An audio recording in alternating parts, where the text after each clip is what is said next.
do you do, boys and girls? My name is Alfred Hitchcock, and I'm delighted to find that you believe in ghosts too. After all, they believe in you, so it is only common courtesy and politeness to return the favor. As a matter of fact, I tell them human stories all the time, and they enjoy them immensely. Now, of course, the best way to listen to ghost stories is with the lights out. There is nothing like a dark room to attract ghosts, and you may like to have some of our mutual friends come and listen with you.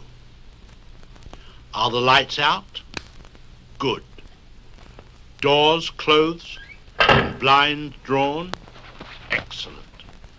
Don't worry about the ghosts getting in. They can slither through keyholes and under doors, you know. Now just be quiet.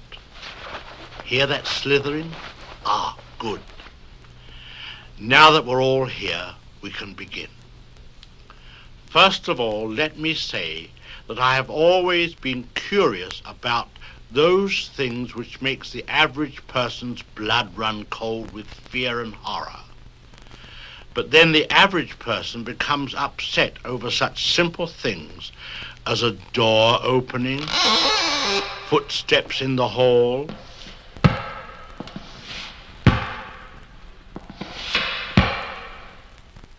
an ordinary owl or cat. And they make such a fuss over simple things like the fluttering of a bird's wings, a girl's voice on a summer evening, or for that matter, a dripping faucet, as we seem to have here. But you and I are above these things.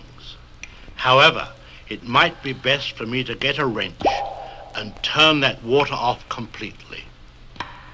While I'm doing that, why don't you listen to the first story, The Haunted and the Haunters, or The Pirate's Curse. It's about the housing shortage some years ago.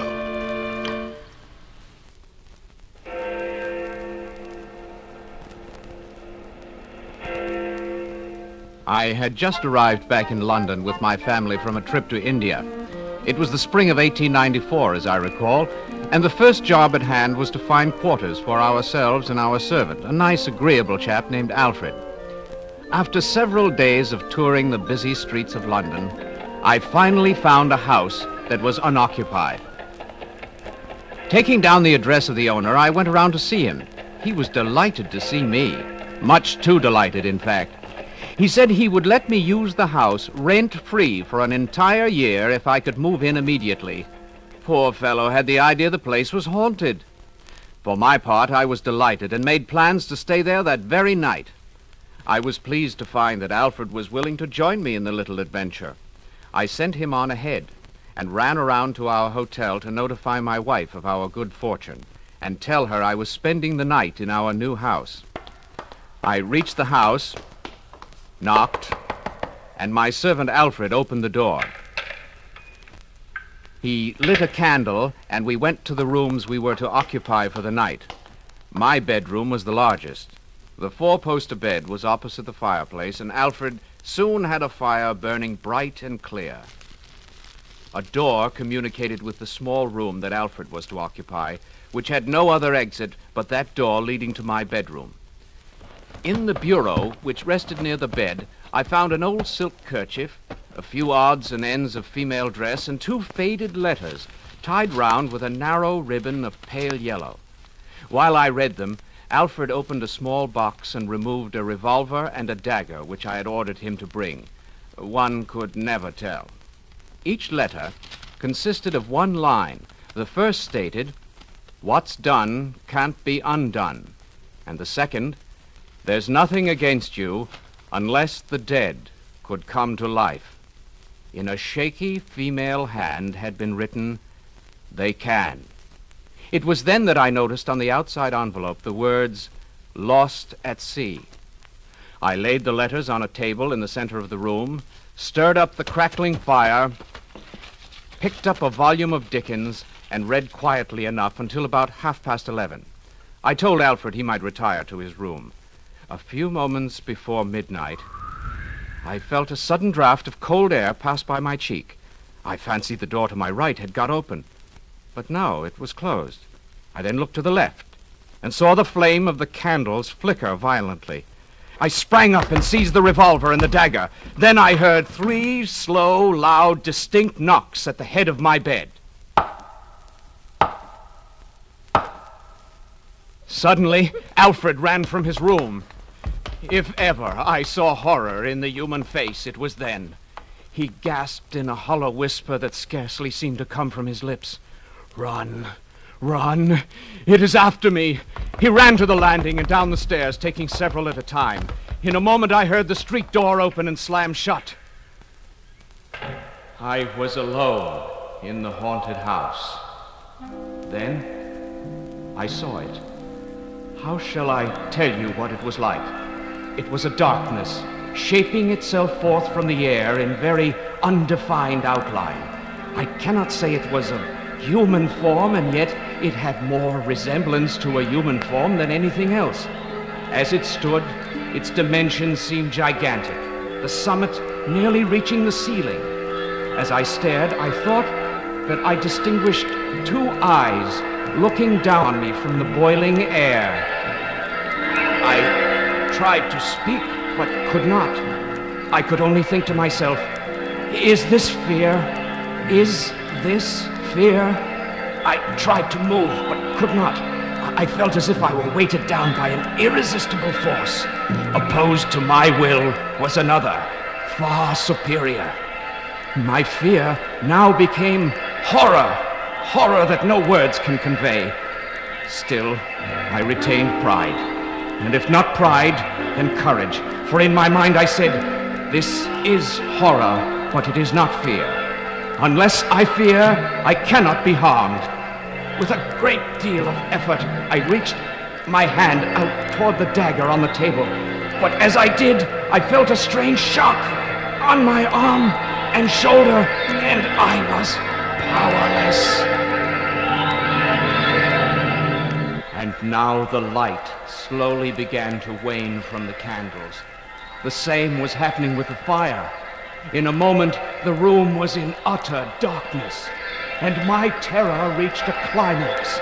And wonder of wonders, I broke forth with the words, "I do not fear, my soul does not fear." With that, I found the strength to leap from the bed and rush to the window and throw back the curtains and fling open the shutters, for my first thought was, light!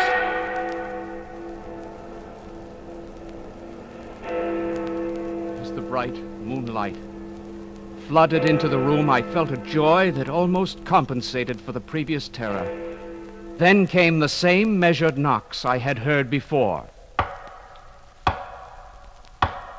The entire room began to vibrate. A chair advanced itself from the far wall to the table, and in it there now grew a shape.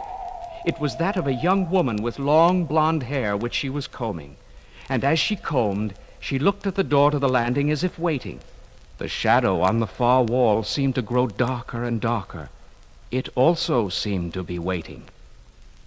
Now from that door appeared another shape, that of a young man in the dress of a century ago.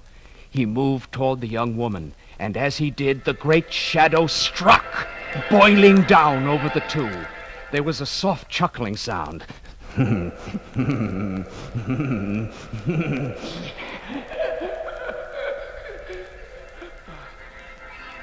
Then the great shadow whirled away as if in triumph, and there on the floor it left the wispy figures of the young man and woman. As it had been withdrawn, the flame grew in the candles and the fire in the grate. The whole room came once more calmly into sight. The next day, I explained the night's proceedings to the owner, and together we went over the house with a fine tooth comb. In the basement, we found buried back under the bedroom wing a battered sea chest with a crest on it bearing the letters G.H., and in it a sheaf of papers which explained the ritual of the night before. G.H. were the initials of Gideon Hawke, an English pirate who had been in love with the young girl who lived in this home 100 years ago. She refused his attentions and married a proper gentleman of aristocratic birth. In a rage of vengeance, Hawke vowed their death. But before he could arrive in England on his terrible mission, his boat was caught in a storm, and nothing survived but the wreckage in which was found the trunk. A short time later, the young lady and her husband died under very mysterious circumstances. With the removal of the trunk, the nightly reenactment of Gideon Hawke's revenge ceased, and I must say that the house has become a fine, cozy home for myself and my family. As a matter of fact, we still live there.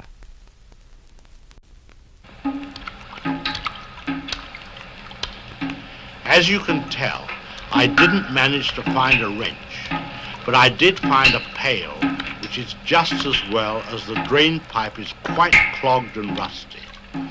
Whilst I consider the next step in my plumbing problem, you can listen to another innocent story, The Magician, or Till Death Do Us Part.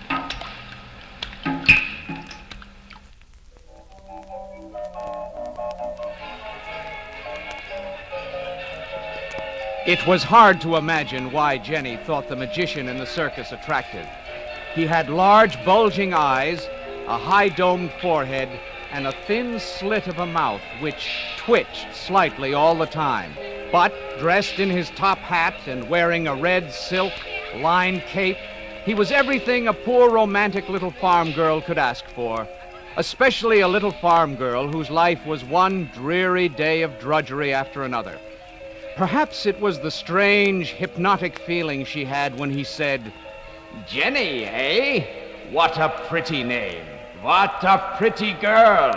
And you say you would like a job as my assistant in the circus? Come in, Jenny."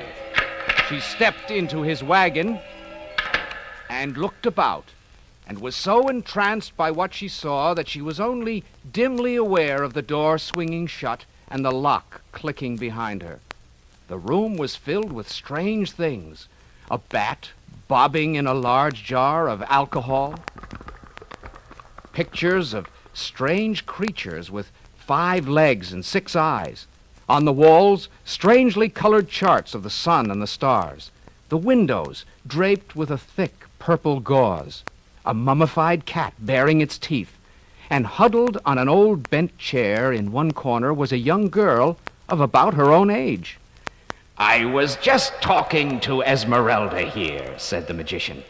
"She's been a bad girl, haven't you, my pet?" "I won't stay here any longer," said the girl in a tearful voice. "That's one," said the magician, his mouth twitching a bit more than usual. "I won't be your assistant any longer," said Esmeralda. "That's 2, twitched the magician as he took a step toward the girl. Jenny whispered, "What are you going to do?" The magician turned his large eyes on her and said, "I'll be with you in a moment, my dear." Esmeralda ran to the door, but it was locked. "Let me go!" she screamed. The magician waved a long, bony finger at the girl and said, "That's 3!" With that, there was a blinding flash.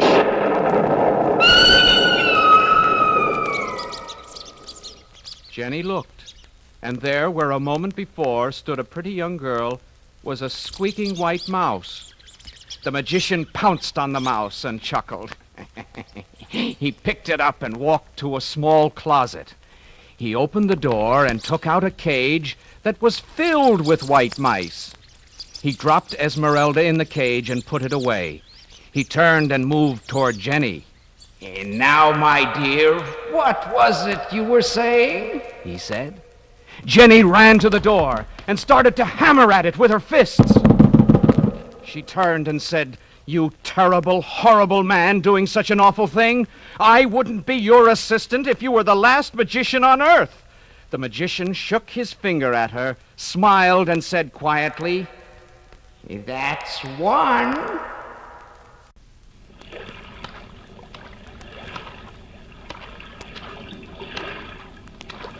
Well, the water is well up over my ankles, but I managed to find an old set of hip boots.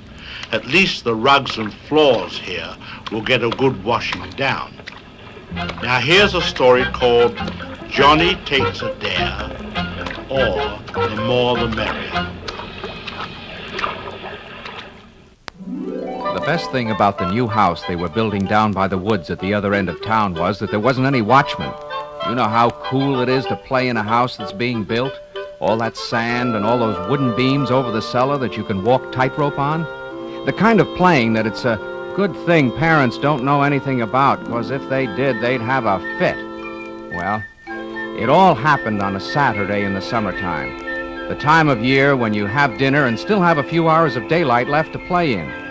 Johnny, a husky 10-year-old, and his pals were playing King of the Hill on the sand pile by the new home. And Johnny was doing a pretty good job of being the king. As they wrestled up and down, the sun slowly set through the trees and cast long, shadowy fingers across the unfinished house and the great piles of unused lumber. The darker it got, the brighter glowed the red warning lantern which the workmen had left behind, until finally everything was bathed in an eerie red glow. Finally, the game stopped, and the boys, breathing heavily, looked about them. "Gee, it's scary, isn't it?" one of the boys said with wide eyes. "Nothing to be scared of," said Johnny, who liked to think that he wasn't scared of anything. One of the boys whispered, "Gee, fellas, think I'll just head on home." "Oh, yeah," whispered another boy. "I'll bet that you get out of here as fast as we do." Johnny yawned and stretched. "I don't know, fellas. Maybe I'll just spend the night here," the whispering boy said.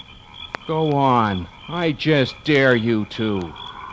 "What'll you give me if I do?" said Johnny, who liked to take dares to show how brave he was. "My new scout knife," whispered the boy as he edged toward the road home. "Sure," said Johnny, "like taking candy from a baby. Drop off and tell my folks I'm camping out for the night." Johnny looked around and started for the unfinished house. He was startled for a moment as he saw a great shadow moving against the side of it, but laughed weakly to himself as he realized it was his own shadow caused by the red lantern light. One room was almost finished. At least it had a floor and a roof on. "Good a place as any," said Johnny to himself as he found a clear place on the floor and settled down. The wind blew crisply through the open doors and windows. There was just a sliver of a moon, but it was quickly covered by a swift-moving cloud. Soon there was no light at all, but the red lantern glowed against the opposite wall. After a while, Johnny thought his eyes were playing tricks on him, because the red lantern light seemed to be getting dimmer and dimmer. What was that? He heard the sound of scratching from the next room. It got louder and louder. Then around the corner scurried a squirrel. "Phew," said Johnny, half to himself. The squirrel looked at Johnny and almost grinned. At least Johnny thought he did. And he settled back again. What was that? Scratching again. Louder this time. Then he saw a shadow move slowly into the doorway. It was another squirrel, but it was as big as a cat. Johnny pretended to be asleep. The big squirrel pattered over to the little squirrel and spoke to him. "Hello there, Henry. Well, what are we going to do with him?" "Good evening, Clarence. We'll wait until Charlie comes," said the little squirrel. And they both turned and grinned in Johnny's direction. Through half-closed eyes, Johnny thought that their teeth were awfully long and that he didn't care so much about that new scout knife. A few moments later, there was some more scratching. Pretty loud this time, and in the door came a squirrel as big as a sheepdog. He shuffled over to the others and nodded in greeting. Henry? Clarence? What'll we do with him?" Henry piped up. "Like I just told Clarence here, George. I'll wait till Charlie comes." George nodded and grinned at Johnny, who was beginning to have some doubts about this whole adventure. He was beginning to wish he was home in his own bed when he heard a heavy noise. And in through the door came a squirrel as big as a good-sized pony. His bushy tail brushed the top of the door as he entered. He lumbered over to the other three and sat up, and his head almost touched the ceiling. He said, "Hello, Clarence. George. Oh, I didn't see you there, Henry. Well, what are we going to do with him?" The other three said, Hello, Cecil. Wait till Charlie comes. Then they all turned toward Johnny. But before they could grin at him, Johnny leaped to his feet, and as he ran wildly out the door, he shouted, "Tell Charlie I couldn't wait!"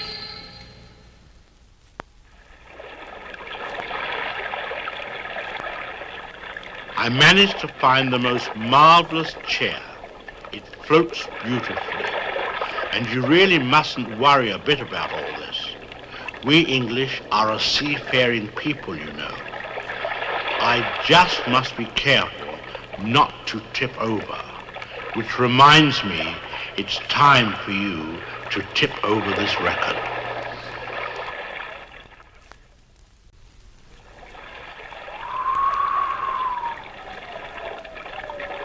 I've been thinking the past few minutes. It's interesting to note how being afloat makes one thoughtful. The soothing motion, I suppose. At any rate, I was thinking that perhaps it might not be a good idea for you to listen to too many ghost stories. For instance, this is the sort of thing that could possibly happen.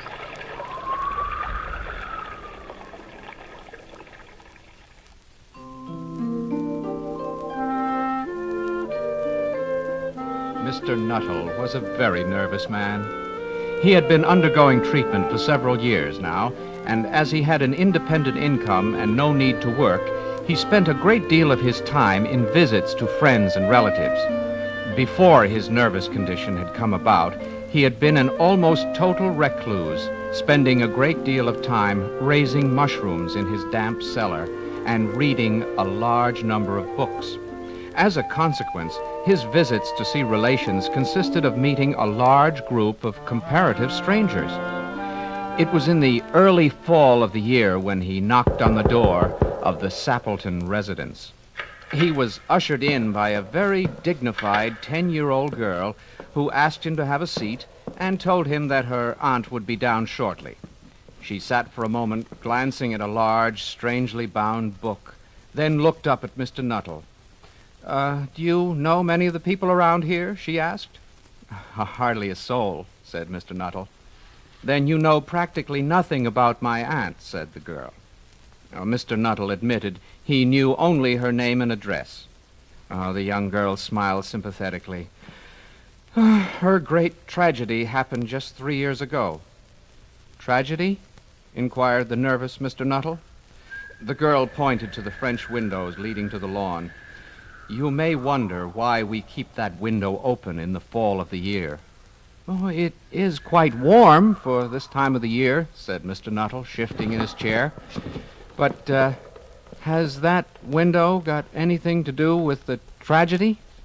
The girl then told him this story.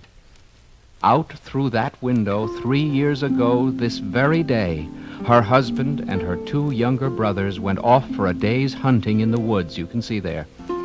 They never came back. In crossing the swamps to their favorite piece of hunting ground, all of them were engulfed in a treacherous piece of quicksand. Their bodies were never recovered. That was the dreadful part of it. My poor aunt thinks they will all come back someday, they and the little brown dog that was lost with them, and walk in that window just as they used to do. That is why the window is kept open every evening till night falls. Poor dear aunt, she has often told me how they went out, her husband with his white raincoat over his arm, and Ronnie, her youngest brother, singing, as he always did to tease her because she said it got on her nerves.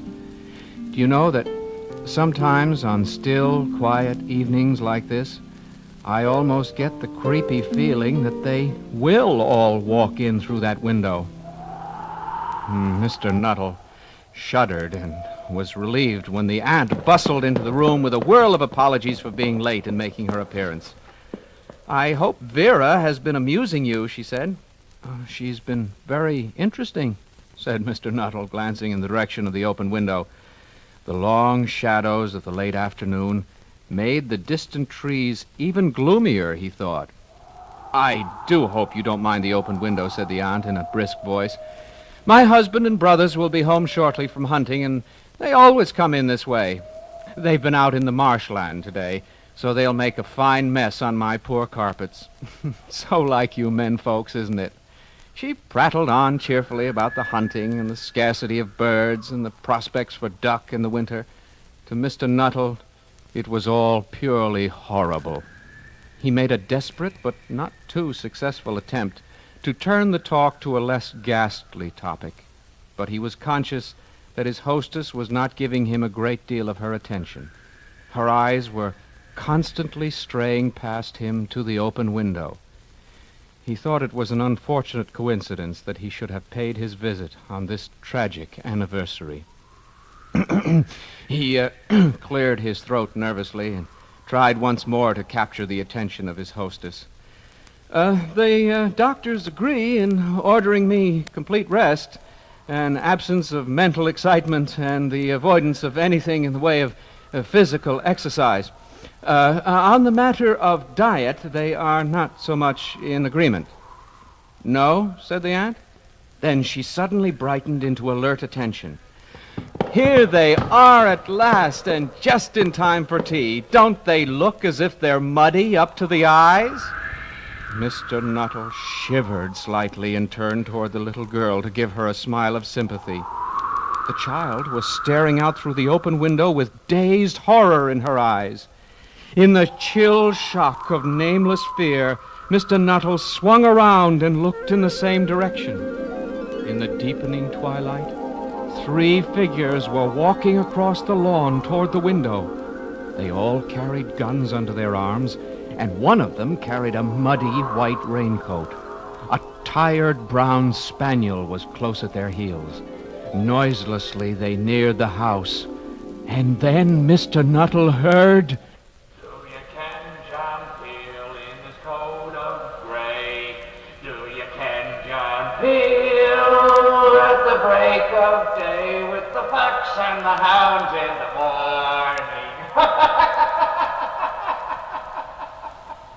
Good heavens! Just as the little girl had said, one of the men was singing.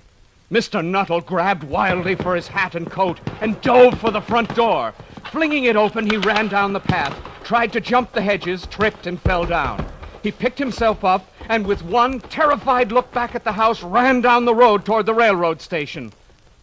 Back in the house, the figure carrying the muddy white raincoat stepped in the open window and said, "Well, we're home, dear. A bit muddy, but on time for supper." "Who was that ran out as we came up to the house?" That was a Mr. Nuttall, dear," said the aunt. "Some distant relative who dropped in for a visit." "Extraordinary man.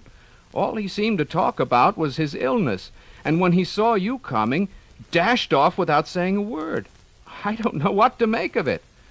The little girl shook her head gravely and said, "I expect it was the spaniel.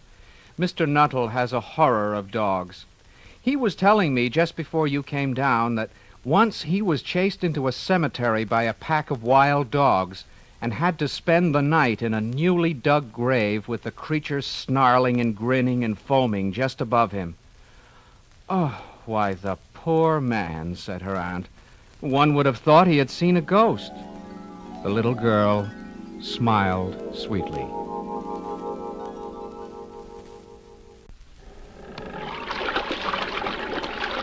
I'm listing rather heavily to the starboard side, and unless I can paddle my way to the kitchen and find some high ground, I may not be with you much longer.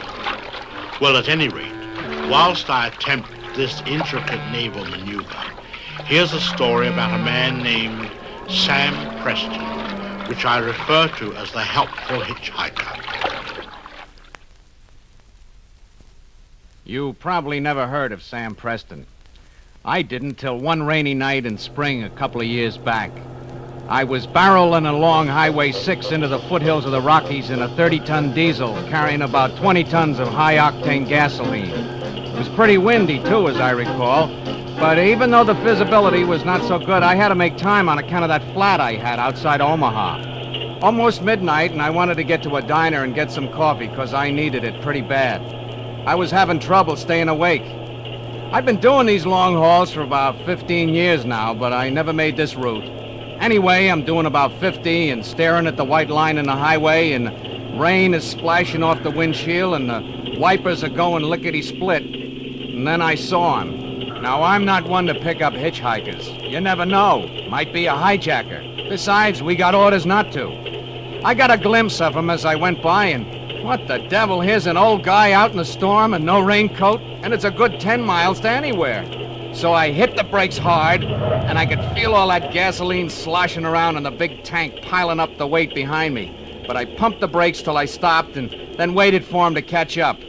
Boy, was he soaked. He swung up into the cab and dropped into the seat.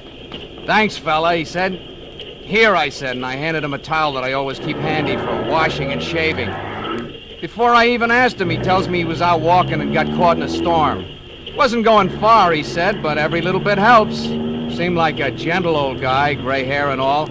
Used to be a driver himself, so he knew all about trucks and long hauls. Said he stopped driving about 10 years ago, and now he had a part-time job. Didn't tell me what it was. His name was Sam Preston. Anyway, he knew the roads, and we talked some. Every so often, I'd glance over at him. The lights from all the dials on the dashboard gave him a funny look, like he was sitting there in a kind of a misty glow.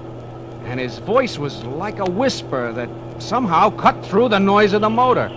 Those diesels make quite a racket, you know. Oh, he asked about my kids, which was pretty strange since I didn't recall saying anything about them. Well, after a while, he told me that the place he got off was just a little ways ahead, and so I started to slow down. Just before he got out, he told me about a diner that was about 2 miles up ahead, but said to be careful because of a hairpin turn just before you come to it.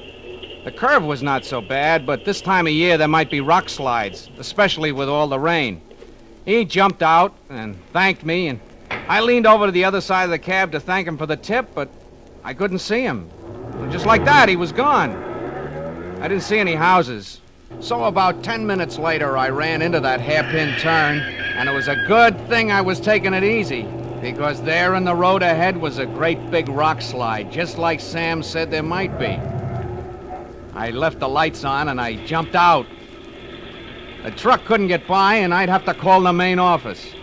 I crawled over the big boulders, and I saw the lights of the diner. Just then, a state trooper car drove up and told me they'd have a bulldozer there in a couple of hours and I could get through then.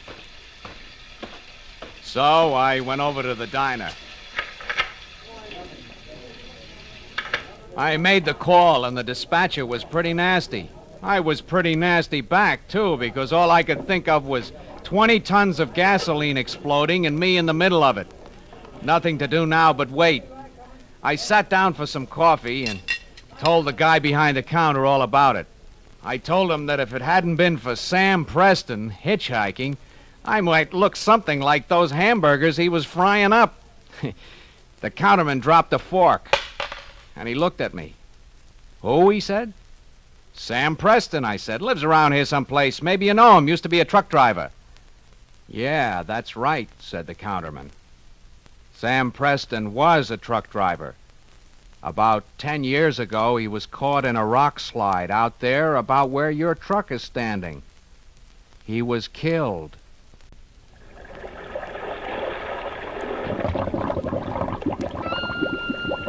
My chair sank. I'm addressing you from the top of the refrigerator. Never at a loss, however, I managed to salvage my small radio transmitter as I floated past the closet. And while the water is creeping up over my knees, I am attempting to attract some nearby plumber. Well, there go the batteries. Nothing to do now but wait. The last few minutes are the hardest, you know. They always have been, for me at any rate. If I'd only thought to bring the Vanishing cream. which brings us to a story about a boy named Jimmy.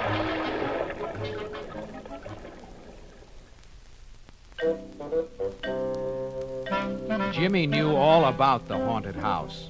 He knew that it belonged to his Aunt Mary, but she would never talk about it. She said the stories about the house were silly nonsense and that there were no such things as ghosts. If all the villagers weren't a lot of superstitious idiots, she would be able to rent the house, and then she would have enough money to buy Jimmy some decent clothes, and best of all, take him to the movies as often as he would like to go. Jimmy thought about the house a lot. If he could only prove there wasn't any ghost.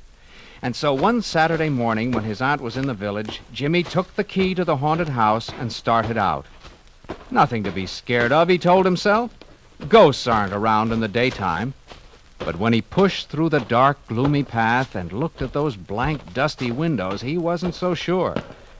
He walked up to the porch and stopped. His feet didn't seem to want to go up the steps. It took him nearly 5 minutes to persuade them to move, but they finally did. They marched him right up to the door, and Jimmy put the key in the keyhole. It turned with a squeak, and Jimmy pushed the door open and went in. The hall was empty. And then, as he stood there, listening to the bumping of his heart, gradually the light faded. The hall grew darker and darker, as if something huge had come up the porch behind him and stood there blocking the doorway. Then the door, all by itself, began to swing shut. And before he could stop it, it closed. And it was while he was pulling frantically at the handle to get out that Jimmy saw the ghost.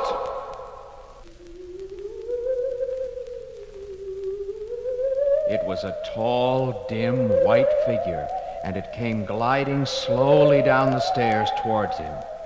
Jimmy gave a yell and yanked open the door and tore down the steps. He didn't stop until he was well down the road. Then he had to catch his breath. He sat down on a log. Boy, he thought, I've seen a ghost. Golly, that was awful. Then after a minute he thought, what was so awful about it? He was trying to scare me like some smart aleck who's always jumping out from behind things. Pretty silly thing for a grown-up ghost to be doing. You know, it always makes you mad when someone deliberately tries to scare you. And as Jimmy got over his fright, he began to get angry. And pretty soon he got up and started back. He thought at least he would get the key which he'd left in the door. This time he approached very quietly, and as he reached out cautiously for the key, he heard a faint sound. He peeked in, and there was the ghost. He was going back upstairs, but he wasn't gliding now. He was doing sort of a dance. And every other step he would double over and shake with laughter. He was enjoying the joke he had played on the boy. Well, this made Jimmy madder than ever. He stuck his head into the hallway and yelled at the top of his lungs. Boo! The ghost gave a shriek, leaped 2 feet in the air, and then collapsed on the stairs. Well, as soon as Jimmy saw he could scare the ghost even worse than the ghost could scare him, he wasn't afraid anymore, and he came right into the hall. The ghost was hanging on the banister and panting. He looked at Jimmy and moaned, "Oh, for goodness sake, boy. Heavens to bedsheets, what an awful thing to do." Jimmy smiled at him. "Now we're even." The ghost looked pained and said, "Look-a-here, Sonny, you don't understand. Ghosts are supposed to scare people. People aren't supposed to scare ghosts. It could be pretty serious for me if people got to know about it." Jimmy said, "You mean you don't want me to tell anybody about it?" "Suppose we make a deal," the ghost said. "You keep still about this, and in return well, let's see, how would you like to know how to vanish?" "Oh, but that'd be swell," Jimmy exclaimed. "But can you vanish?" "Sure," said the ghost. And he did. But his voice went right on explaining how handy it would be to get into the movies free, and if anybody wanted Jimmy to do some chores, they wouldn't be able to find him. But Jimmy had been thinking about things, and he said no, that there was only one thing that would keep him from telling people how easy it was to scare ghosts, and that was for the ghost to move into the old Miller house up the road. "That old shack," said the ghost. "Have a heart, boy. The doors are half off. Roof leaky, rain dripping all over the place." So they argued about it. The ghost said if Jimmy wanted to make money, he could learn to vanish, then he could join a circus and get a big salary. Jimmy said he didn't want to be in a circus. He wanted to go to college and learn to be a doctor. So the ghost sobbed and cried and said he'd been living in the house for 30 years and now he was being thrown out into the cold world. Well, he was trying to make Jimmy feel cruel. But Jimmy didn't feel cruel at all and pointed out that the ghost had certainly driven plenty of other people out into the cold world. And at last they came to an agreement. The ghost agreed to try out the old Miller house and teach Jimmy to vanish, in return for which Jimmy promised not to tell anyone that ghosts could be scared.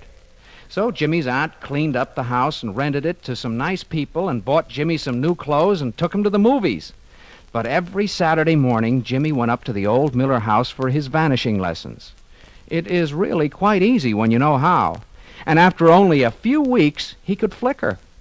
And in 6 weeks, the ghost gave him an examination, and he got B+, which is very good for a human. He taught Jimmy several more tricks. The best one was how to glare with fiery eyes, which was useful later on when Jimmy became a doctor and had to look down people's throats. So if ever you are in the hospital and hear a voice over the loudspeaker calling, Dr. Jim Crandall, call for Dr. Crandall, it might well be that it's Jimmy they're looking for, because every now and then he forgets himself and just vanishes.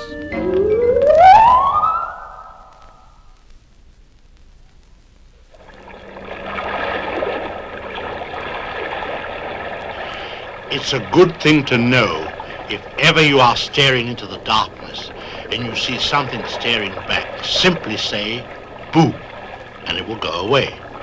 In the time we have left, I might mention several other interesting things. Don't ever brag about what you'd do if you saw a ghost. It's a sure way to get them angry at you. Don't slam doors, as you might pinch a ghost. Don't leave sharp objects like knives lying around. A ghost might sit on them. Just keep convincing yourself you aren't frightened, that you are brave, that there is nothing that can scare you. I really can't go on much longer. There's only about 3 inches of airspace between the water and the ceiling. If you will be good enough to stop this record now, before the water can rise, I shall be more than grateful. Hurry, please hurry.